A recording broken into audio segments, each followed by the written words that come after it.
So, hello everyone, welcome to DD Physics again. Class 10 ICSE specimen paper already publish হয়ে গেছে। তো এই ভিডিওতে আমরা সেই স্পেসিমেন পেপারের যে এমসিকিউ কোয়েশ্চেনগুলো আছে সেগুলো ডিটেইলে সলভ করব। কিছু কিছু কোয়েশ্চেন খুব কনসেপচুয়াল এবং খুবই মজার, ট্র্যাডিশনাল কোয়েশ্চেন কিন্তু নেই, কিছু কিছু কোয়েশ্চেন একটু অন্যরকম। সুতরাং মন দিয়ে দেখো, আশা করি বুঝতে পারবে। যে ফার্স্ট কোয়েশ্চেনটা যেটা আছে, heavy object and a light object are placed on a seesaw. তার মানে এরকম একটা সি স আছে, সেখানে একটা হেভি অবজেক্ট আছে, একটা লাইট অবজেক্ট আছে। Which arrangement produces the maximum turning effect about the pivot. তাহলে এটা হচ্ছে point of pivot, this is the point of pivot, point of pivot. তাহলে এই পয়েন্টের রেসপেক্টে যে চারটা অপশন দেওয়া আছে অ্যারেঞ্জমেন্ট, কোন অ্যারেঞ্জমেন্টের জন্য সব থেকে বেশি টার্নিং এফেক্ট আসবে। সো টার্নিং এফেক্টের ফর্ম কি আছে, টার্নিং এফেক্টের এক্সপ্রেশন আছে, turning effect is equal to force into what, force into perpendicular distance of the force from point of pivot, তাই না, হয় কি না? এবং শেষে এই দুটো টর্ক বেরোবে, একটা হচ্ছে টাউ 1 আর একটা হচ্ছে টাউ 2, তাই না? একটা ক্লকওয়াইজ হবে আর একটা হবে অ্যান্টি ক্লকওয়াইজ, তারপরে যেটা বড় হবে সেটার থেকে ছোটোটা সাবট্র্যাক্ট করে দিলেই টার্নিং এফেক্ট পাবো। তার মানে যখন ডিফারেন্সটা টাউ 1 এবং টাউ 2 এর যে ডিফারেন্সটা যখন ম্যাক্সিমাম হবে তখন টার্নিং এফেক্টটাও ম্যাক্সিমাম হবে, তাই না? তাহলে যখন difference between tau 2 and tau 1 is maximum, at that time turning এফেক্টও ম্যাক্সিমাম হবে।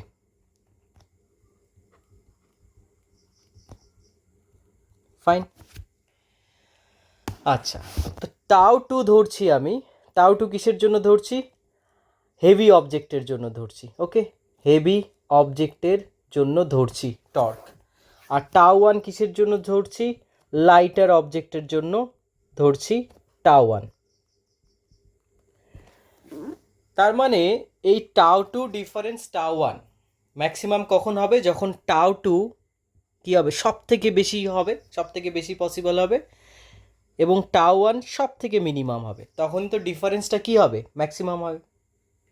সাপোজ এক্স মাইনাস ওয়াই আছে, এই ডিফারেন্সটা কখন সব থেকে বেশি হবে? যখন এক্সের ভ্যালুটা ম্যাক্সিমাম হবে এবং ওয়াইয়ের ভ্যালুটা মিনিমাম হবে।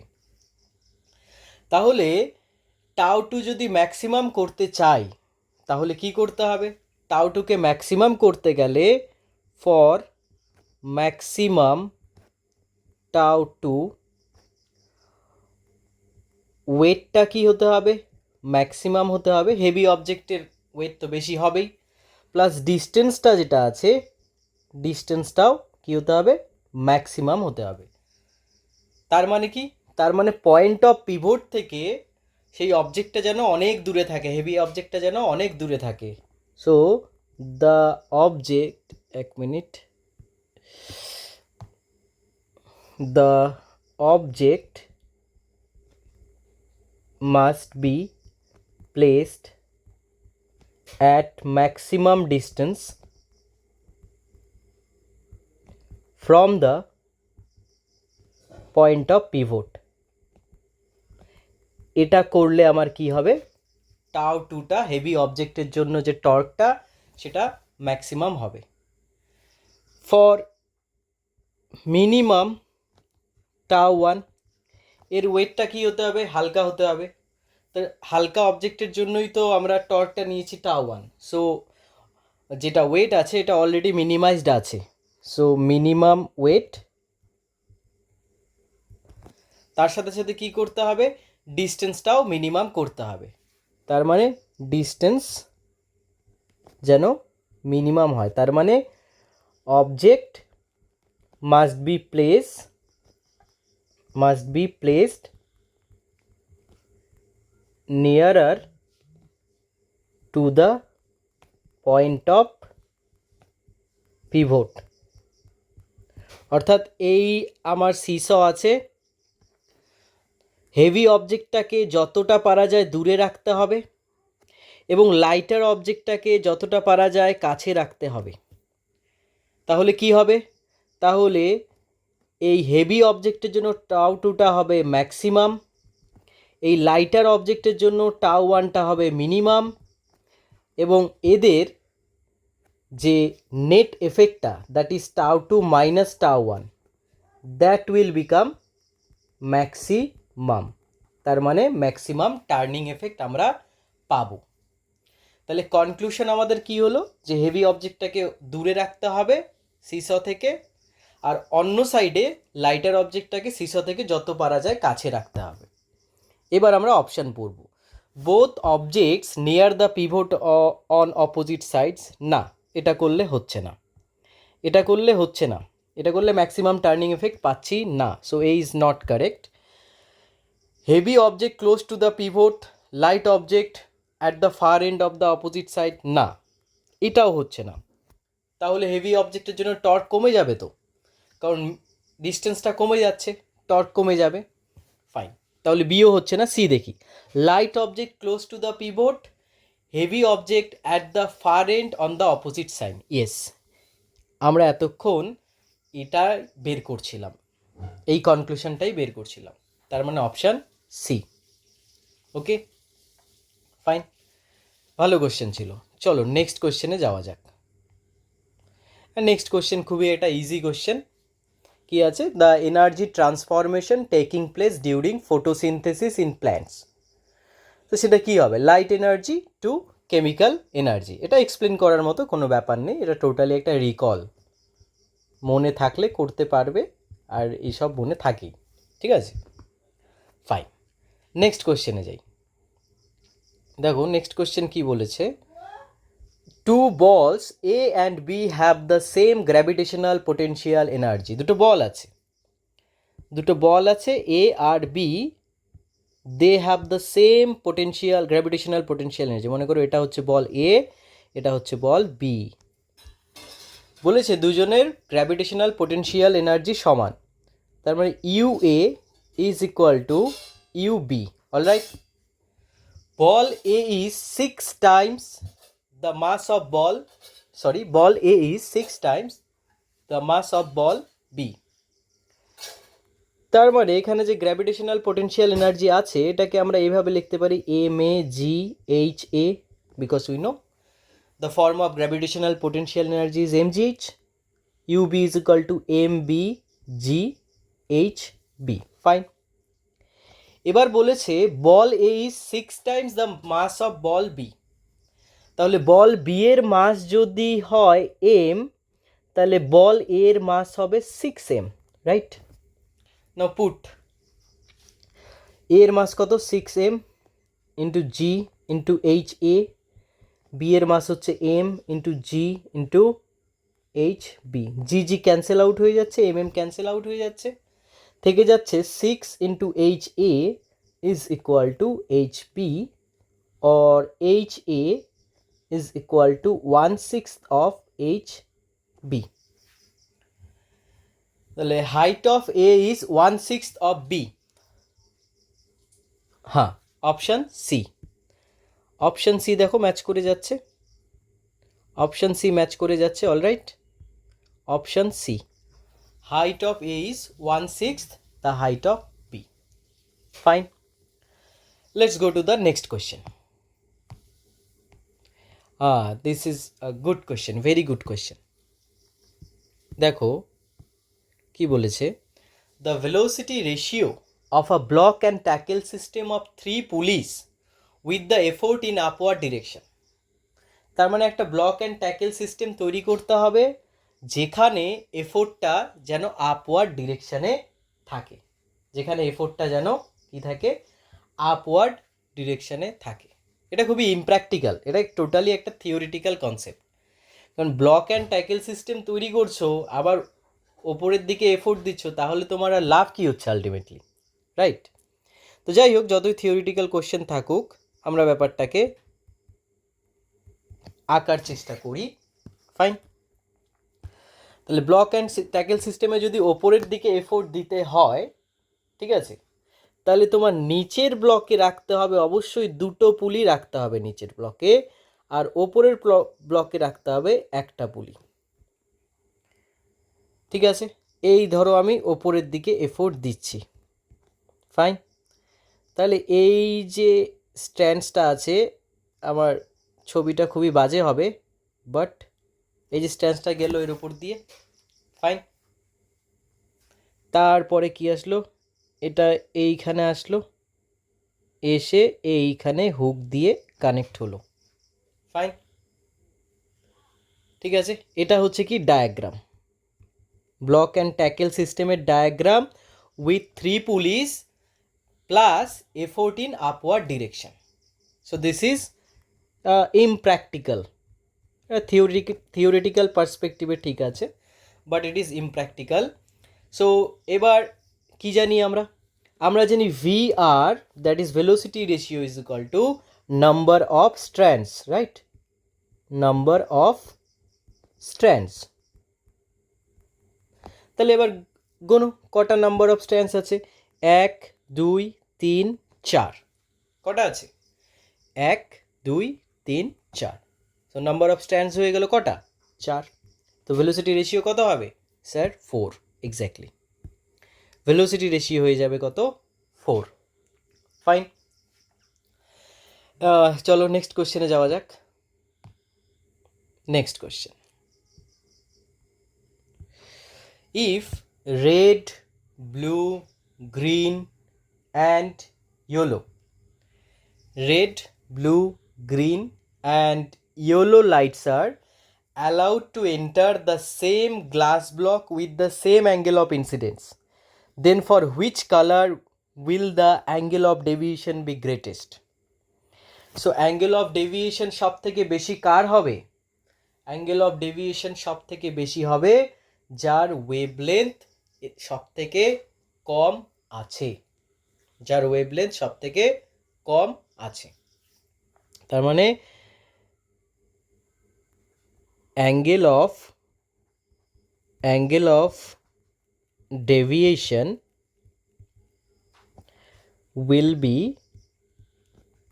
minimum for maximum বলি প্রথমে, will be maximum for minimum wavelength. এবার আমরা ওয়েভলেন্থের রেঞ্জটা তো জানি, ইন দ্য ফর্ম অফ ভিপজিআর। ভিপজিআর আমরা জানি কি জানি না? রাইট। তারপর নিচ থেকে ওপরে যখন ওপর থেকে নিচে যখন নামছি, তখন কি হচ্ছে? ওয়েভলেন্থ কি হচ্ছে? ওয়েভলেন্থ বাড়ছে, ওয়েভলেন্থ বাড়ছে, that is increasing order of wavelength, increasing order of wavelength. তাহলে এখানে খুঁজে বের করতে হবে ব্লু কোথায় আছে? ব্লু স্যার আছে এইখানে, ব্লু আছে, এই যে ব্লু আছে, তারপর গ্রিন, এই যে গ্রিন আছে, তারপর ইয়েলো, এই যে ইয়েলো আছে, তারপর রেড। তার মানে এখানে সব থেকে কম ওয়েভলেন্থ কার আছে? সব থেকে কম ওয়েভলেন্থ আছে ব্লু এর, হ্যাঁ কি না? সব থেকে ওয়েভলেন্থ কম আছে ব্লু এর, তাই এর অ্যাঙ্গেল অফ ডেভিয়েশন কি হবে? সব থেকে বেশি হবে। তার মানে অ্যান্সার হবে কি? অ্যান্সার হবে স্যার ব্লু, অপশান এ। বলো বুঝতে পারলে কি না? তাহলে অ্যান্সার হবে কি? অ্যান্সার হবে option A. Fine, okay.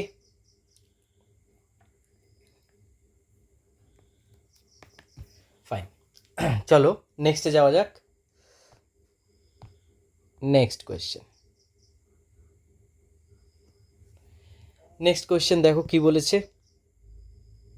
Next question বলেছে, the figure shows a source of light S, so এটা হচ্ছে কি source of light S. At the bottom of a trough containing a transparent liquid, এর মধ্যে একটা ট্রান্সপারেন্ট লিকুইড আছে সেই ভেসেলে, rays X and Y emerge from the source, X Y থেকে লাইটগুলো আসছে, রেসগুলো আসছে, এসওপি বলেছে 43 ডিগ্রি, তাহলে এই অ্যাঙ্গেলটা কত? এই অ্যাঙ্গেলটা স্যার 43 ডিগ্রি, রাইট? তো এই অ্যাঙ্গেলটা যদি 43 ডিগ্রি হয়, তার মানে এই অ্যাঙ্গেলটা অর্থাৎ অ্যাঙ্গেল অফ ইনসিডেন্স কত হবে? অ্যাঙ্গেল অফ ইনসিডেন্স হবে 90 মাইনাস 43, ওকে, 47 ডিগ্রি, রাইট? তাহলে এবার দেখো এই 47 ডিগ্রি অ্যাঙ্গেল যখন হচ্ছে তখন লাইটটা কি হচ্ছে? দুটো মিডিয়ামের যে বাউন্ডারি ঘেঁষে যাচ্ছে, that means this is called what? This angle, this 47 degree is nothing but critical angle, right? Critical angle 47 degree কি হচ্ছে? 47 ডিগ্রি হচ্ছে ক্রিটিক্যাল অ্যাঙ্গেল। যখন ওয়াইয়ে গেল দেখো রিফ্লেকশন করে গেল, লাইটটা পাস হলো না। লাইটটা কি হলো না? লাইটটা পাস হলো না, উল্টো লাইটটা আবার মিডিয়ামের মধ্যে রিফ্লেক্ট হয়ে ফিরে আসলো। তাহলে বলেছে state the possible angle of incidence of রে ওয়াই। তার মানে অবভিয়াসলি এটা কি হচ্ছে? এটা হচ্ছে টিআইআর। তার মানে কি? Ray Y suffers total internal reflection, and we know that for total internal reflection the angle of incidence it is always greater than the critical angle. তা আমরা দেখলাম আমাদের আইসি ক্রিটিক্যাল অ্যাঙ্গেল কত? 47 ডিগ্রি। তার মানে এই রে ওয়াইয়ের যে অ্যাঙ্গেল অফ ইনসিডেন্স আছে এটা অবশ্যই 47-এর থেকে বড় হবে। Now read the option. 43 less than 47 হবে না, 45 লেস দেন 47 অ্যাগেইন হবে না, 47 তো ক্রিটিক্যাল অ্যাঙ্গেল হবে না, 49 which is greater than 47 degree. তার মানে অপশন ডি এর জন্য হবে। So option D is the right answer. Okay, option D is the right answer. Fine, let us go to the next question 7. okay, 7 এ কি বলেছে? very easy question. A concave lens diverges light because its upper and lower parts act as, concave লেন্সে যদি light পড়ে, এটা আমার একটা concave lens আছে, fine, এখানে যদি লাইট পড়ে, প্যারালাল রে পড়ে, তাহলে ডাইভার্জ হয়ে যায়, মাঝখানেরটা একই থাকে, বাকিগুলো ডাইভার্জ হয়ে যায়। কেন? বিকজ এর ডাইভার্জিং অ্যাকশনকে আমরা এক্সপ্লেন করি বাই দ্য প্রিজম, রাইট? তাহলে এই যে আমার কনকেভ লেন্সটা আছে, ঠিক আছে, এটাকে আমি কি করতে পারি? এটাকে আমি ছোট ছোট প্রিজমে, এভাবে হবে না, তাহলে আমাকে ওভাবেই এঁকে দেখাতে হবে। যাই হোক, এটা এরকম, ঠিক আছে, এই পাশটা এরকম, মাঝখানেরটা মনে করো প্যারালাল গ্লাস প্লেটই আছে। তার মানে ওপরের সাইডটা দেখো, এটা একটা ইনভার্টেড প্রিজম না, হ্যাঁ কি না? ওপরের সাইডটা যদি দেখো, it is an inverted prism. এটাকে যদি সরিয়ে এনে আমি যদি প্রিজমটা কমপ্লিট করতে চাই, তাহলে এরকম হবে প্রিজমটা।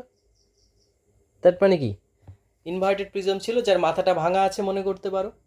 তাহলে এবার প্রিজমে যদি লাইট পড়ে, প্রিজমের বেসের দিকে বেঁকে যায়, হ্যাঁ কি না?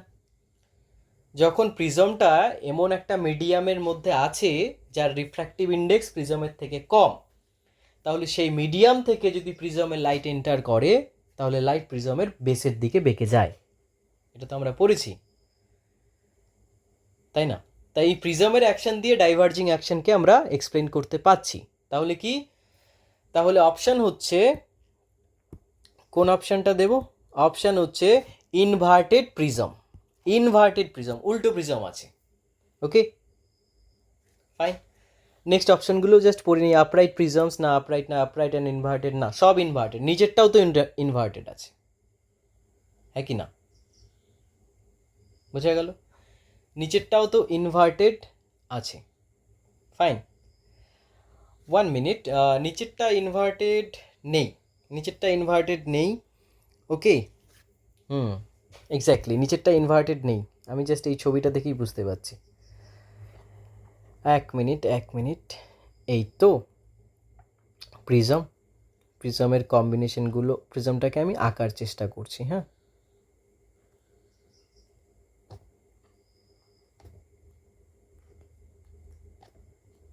এরকম, তাই না? তাহলে এই দুটো দেখো, এই দুটো কিন্তু আপরাইটই আছে, এই দুটো আপরাইটই আছে, এই দুটো আছে ইনভার্টেড, আর মাঝখানেরটা glass block, normal glass block. তার মানে শুধু যে ইনভার্টেড তা নয়, শুধু যে ইনভার্টেড তা নয়, শুধু যে আপরাইট তাও নয়। ওকে, তাহলে অ্যাট ফার্স্ট কি হচ্ছে, inverted and upright prisms respectively, option D বলতে হবে, সি বললে কিন্তু হবে না, কারণ ওপর থেকে নিচের দিকে আসছি। ওপরের প্রিজমগুলো ইনভার্টেড, নিচের প্রিজমগুলো আপরাইট, ঠিক আছে? ওপর থেকে কিন্তু নিচের দিকে আসছি, ভালো করে দেখো। Okay, so next question. তো কি বলেছে, বলেছে যে blue light enters, scatters more than red light in the atmosphere. হ্যাঁ, সে তো ঠিক, ইয়েস, তার মানে ইট ইজ ট্রু। তাই তো আকাশের রং কি দেখায়, নীল দেখায়, তাই না? ইন্ডিগো দেখায়। In Rayleigh scattering, intensity of scattered light is inversely proportional to the fourth power of wavelength. We know Rayleigh scattering I is proportional to 1 by lambda to the power 4. তার মানে both statements are correct.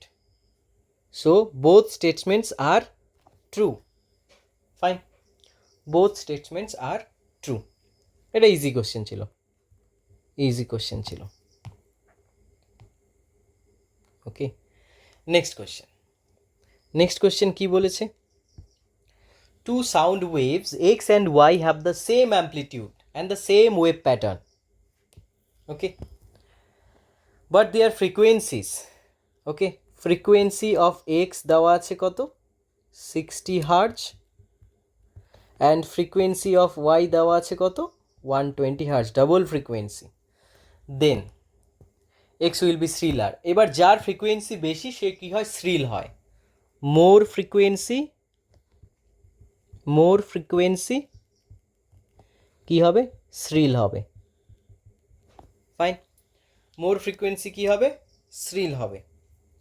R less frequency কি হবে, less frequency হবে grave.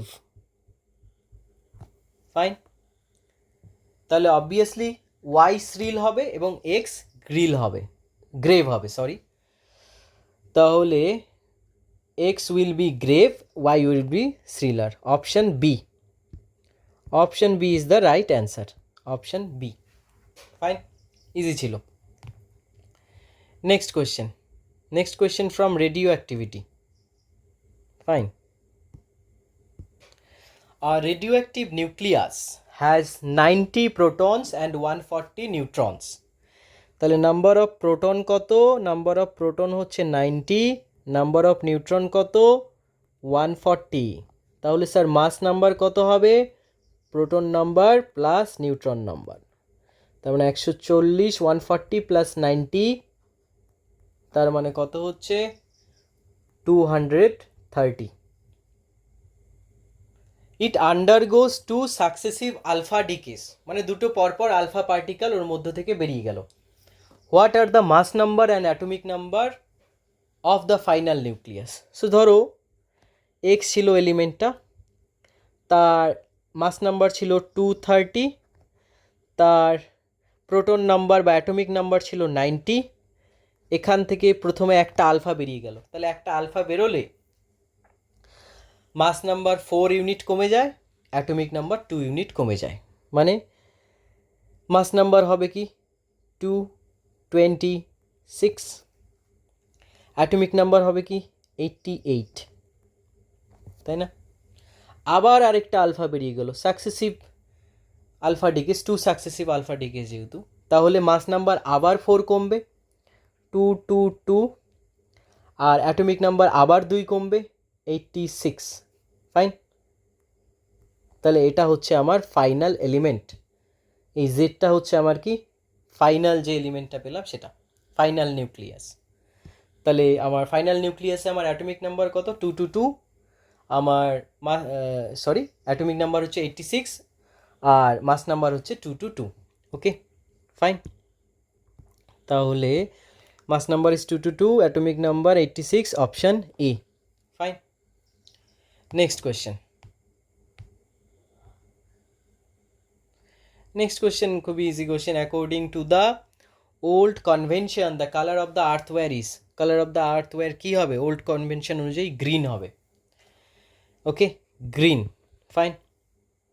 এই old convention, old and new কনভেনশনটা please মনে রাখবে, old convention and new convention, because free marks এগুলো অ্যাকচুয়ালি, নিউ কনভেনশন, ঠিক আছে, fine. Next question, next question কী বলেছে, the amount of heat energy required to melt a given mass of a substance at its melting point without any rise in its temperature is called this. Specific heat capacity, specific latent heat capacity, না latent heat of fusion নাকি hit capacity. যখন টেম্পারেচারের change হয় না, যখন শুধু স্টেটের change হয়, then heat is equal to mass into this, this L is Q by M, this is what required heat for per unit mass, and this is known as specific latent heat. This is known as specific latent heat. Fine. তার মানে per unit মাসের স্টেটের চেঞ্জের জন্য, suppose আমি যদি আইস নেই, আইস থেকে ওয়াটার হচ্ছে, তাহলে পার ইউনিট কেজি আইস থেকে জল তৈরি করতে যে হিটটা লাগবে, that will be known as what, specific latent heat, and it is Q by M. Fine, আচ্ছা, এবার নর্মালি যদি বলি যে ক্যাপিটাল এম কেজি অবজেক্টের জন্য কতখানি হিট লাগবে, তাহলে ইউনিট কেজি অর 1 কেজির জন্য হিট লাগে কিউ বাই এম, রাইট? তাহলে এম কেজির জন্য কত লাগবে, Q by M into capital M. This is known as latent heat only, not specific. Specific কথাটা কখন আসবে, যখন পার ইউনিট মাসের কথা বলবো, আর নর্মালি কি আসবে, অনলি ল্যাটেন্ট হিট। তো এই ক্ষেত্রে যেহেতু গলছে, মেল্ট হচ্ছে, তাই বলা হচ্ছে কি ল্যাটেন্ট হিট অফ ফিউশন। কি বলা হবে, ল্যাটেন্ট হিট অফ ফিউশন। তার মানে এখানে অ্যান্সার কি হবে, অ্যান্সার হবে C, 12 C, latent heat of fusion. Fine, next question from electromagnetic induction. Fine, the above diagram shows a strong bar magnet moved towards the coil, PQ এর দিকে যাচ্ছে। Fine, PQ এর দিকে যাচ্ছে, এখানে আমার এই PQ কয়েলটা আছে, ফাইন, এখানে গ্যালভানোমিটার আছে। এবার কি হচ্ছে, বার ম্যাগনেটটা ওর সামনের দিকে যাচ্ছে, in the direction shown by the arrow, which option correctly shows the momentary deflection in magnetic needle? এখানে একটা কম্পাস রাখা আছে, ম্যাগনেটিক নিডল রাখা আছে, রাইট? তাহলে এই ম্যাগনেটিক নিডলটা কোন দিকে ঘুরবে, অপশানগুলো দেওয়া আছে। তাহলে দেখো, বাই লেঞ্জেস ল আমরা কি জানি, যে the nature of induced EMF is such that it will oppose the reason of its own creation. তার মানে এই কয়েলটা যে ইএমএফ আসছে, কিসের জন্য আসছে, সাউথ পোল কয়েলের সামনের দিকে আসার জন্য। সাউথ পোলটা কয়েলের সামনের দিকে আসার জন্য কি হচ্ছে, ইএমএফ ইনডিউস হচ্ছে। So the coil will try to oppose the reason, that is south pole ওর সামনের দিকে আসছে, তাহলে কয়েল কি চাইবে? কয়েল চাইবে না, সাউথ পোলকে আমি আমার সামনের দিকে আসতে দিব না। তার মানে কি করবে? কয়েল কি করবে? এই দিকে তৈরি করবে, কি পোল তৈরি করবে? সাউথ পোল তৈরি করবে, যাতে যে সাউথ পোলটা আসছে সেটা যাতে অপোজ হয়, কারণ ইকুয়াল পোল কি করে? রিপেল করে। তাহলে এই দিকে যদি সাউথ পোল তৈরি হয়, উল্টো দিকে কি পোল তৈরি হবে? নর্থ পোল তৈরি হবে। এবার একটা ম্যাগনেট আছে, এইভাবে আছে, এই বরাবর নর্থ পোল আছে, তাহলে কি হবে? যে কাঁটাটা আছে, যে নিডলটা আছে, সেটা নর্থ পোলের দিকে ডিফ্লেক্ট হবে। কম্পাসের তো নেচারই তাই, compass needle will deflect towards north pole. তার নর্থ পোল আছে কি? বা দিকে আছে, তার মানে কাঁটাটা, নিডলটা এই দিকে ডিফ্লেক্ট হবে, অর্থাৎ অপশান সি। ফাইন, ওকে, ভালো ছিল analysis question. Next question,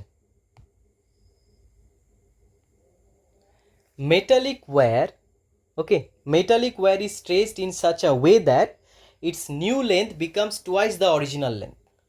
How does its specific heat capacity change? Specific heat capacity কিভাবে চেঞ্জ হবে? আমরা জানি Q is equal to mc delta t, right? কোনো একটা অবজেক্টের টেম্পারেচার যদি ডেল্টা টি পরিমাণ অ্যামাউন্ট বাড়াতে চাও, তাহলে কি হচ্ছে?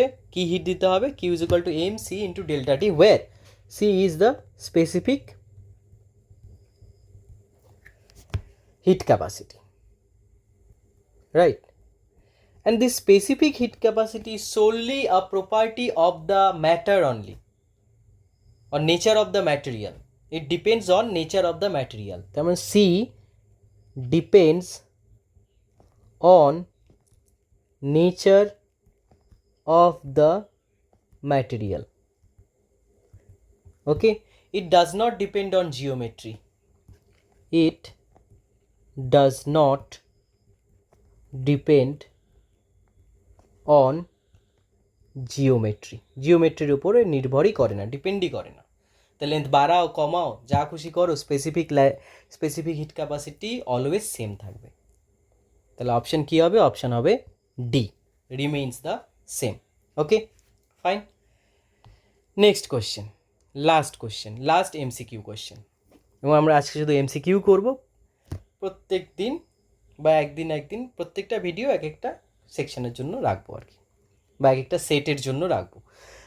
প্রিয়া built the circuits as shown in the figure given below. If she wants both bulbs B1 and B2 to glow, which switches should be kept on? Should be kept on. তাহলে দেখো, এটা একটা bulb আছে B1, এটা একটা bulb আছে B2, fine. তাহলে B1 B2 দুটোকেই সে জ্বালাতে চাইছে, তাহলে অবভিয়াসলি B1 B2 দুটোকেই যদি জ্বালাতে চায়, তার মানে B1 B2 যে লাইনে আছে সেই লাইনগুলো যাতে কমপ্লিট হয়, সেই লাইনগুলো যেন কমপ্লিট হয়। দেখো B1 এখানে আছে, এই S1 এটাকে অবশ্যই কি হতে হবে? ক্লোজ হতে হবে। S2 এটাকেও ক্লোজ হতে হবে, তাহলে সার্কিটটা কমপ্লিট হবে, এবং তার ফলে কি হবে? B1 B2 গ্লো করবে। S3কে অফ রাখতে হবে, S3কে যদি অন করে দাও তাহলে শর্ট হয়ে যাবে, রাইট? S3কে অন করে দিলে কি হবে? শর্ট হয়ে যাবে, ঠিক আছে? তার মানে S1 and S2 only, S1 and S2 only, এদেরকে অন রাখতে হবে। তার মানে অপশান এ, ফাইন। এই হচ্ছে আমাদের সলিউশন অফ 15 MCQs। তার মধ্যে কিছু কিছু কোয়েশ্চেন কিন্তু ভালো আন্ডারস্ট্যান্ডিং লেভেলের ছিল, অ্যানালাইসিস লেভেলের ছিল। তো এরপরে আমরা বাকি কোয়েশ্চেনগুলো নিয়ে ডিসকাস করব। Till then, if you like the video, then share it with your friends, and thank you very much.